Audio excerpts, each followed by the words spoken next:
ওর বাপের ক্ষমতা থাকে তো অমিত স্যার আসুক, ওই বাবরি মসজিদের ত্রিসীমানায় আসলে ওইখানে পুঁতবো। বলেছেন যে আমরা ক্ষমতায় আসলে বাবরি মসজিদ হতে দিব না। আরে ক্ষমতায় তো এখনই আছে, বাপের ক্ষমতা থাকে তো আসুক না, বাবরি মসজিদ বন্ধ করুক না, কাজ তো চলছে। ওর বাপের ক্ষমতা থাকে তো অমিত স্যার আসুক, ওই বাবরি মসজিদের ত্রিসীমানায় আসলে ওইখানে পুঁতবো, ওইখানেই কবর দিব। হিন্দু ভোটের মন পেতে কি এমন মন্তব্য করে? তাছাড়া আবার কি, মুসলমানদের বিরুদ্ধে কথা বলা তো ওদের চিরচারিত অভ্যাস। রাম মন্দির করেছে, শুধু হিন্দুদের এককাট্টা করে মুসলমানদের বিরোধিতা করে অযোধ্যায় বাবরি মসজিদ ভেঙে রাম মন্দির করেছে।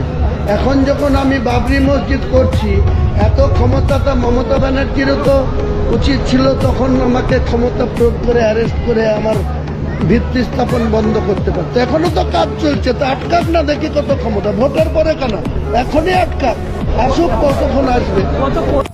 মুসলমানদেরকে কেউ আটকে রাখতে পারবে না। সর্বোচ্চ ভিডিওটা শেয়ার করে দিবেন, মুসলমানরা যেন এক হতে পারে। সর্বোচ্চ সবাই ভিডিওটা শেয়ার করে দিবেন বেশি বেশি।